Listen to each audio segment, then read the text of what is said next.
3/2026 ഒട്ടേറെ പ്രത്യേകതകളുണ്ട് ഈ ദിവസത്തിന്. കാരണം ഇന്ത്യ ഒരിക്കൽ കൂടി back to back world cup നേടിയിരിക്കുകയാണ്. അങ്ങനെ വേൾഡ് കപ്പ് നേടുന്ന ആദ്യത്തെ ടീം. പിന്നെ വേൾഡ് കപ്പിൽ പിറന്നത് ഏറ്റവും വലിയൊരു റൺ 255. അത് 19 ഓവറോടുകൂടി ന്യൂസിലാൻഡിൻ്റെ ഏകദേശം കാര്യങ്ങളെല്ലാം അവസാനിപ്പിച്ച് ഇന്ത്യ കപ്പ് നേടിയിരിക്കുകയാണ്.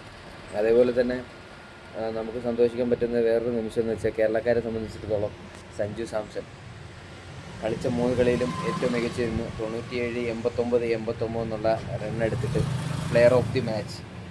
2 കളിയിൽ മാൻ ഓഫ് ദി മാച്ചും 3-ാമത്തെ കളിയിലും കൂടെ നല്ല പ്രകടനം വെളിയിലെടുത്തപ്പോഴത്തേക്ക് പ്ലെയർ ഓഫ് ദി സീരീസുമായിട്ട് അങ്ങനെ കത്തിത്തിളങ്ങി നിൽക്കുകയാണ്. മലയാളികൾക്ക് ഏറ്റവും അഭിമാനിക്കാവുന്ന നിമിഷം. ഇതോടുകൂടി ഒരു സ്റ്റേറ്റ്മെൻറ്റും കൂടെ ആയി. സ്ക്വാഡിൽ എപ്പോഴൊക്കെ ഒരു മലയാളി ഉണ്ടായിട്ടുണ്ടോ അപ്പോഴൊക്കെ ഒരു കപ്പ് എടുത്തിട്ടുണ്ട്. 83-ൻ്റെ സ്ക്വാഡിലും ഒരു മലയാളി സാന്നിധ്യം ഉണ്ടായിരുന്നു.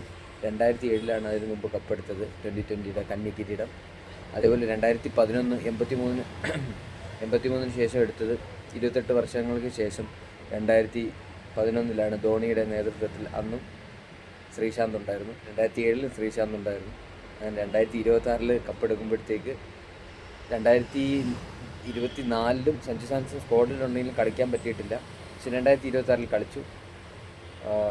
അതിന് മുമ്പ് നടന്ന ന്യൂസിലൻഡ് സീരീസിൽ വലുതായിട്ട് പെർഫോമൻസ് ഒന്നും എടുക്കാൻ പറ്റിയില്ലെങ്കിലും 2026 ആശാൻ വേൾഡ് കപ്പിലും മികച്ച പെർഫോമൻസ് വെളിയിലെടുക്കും.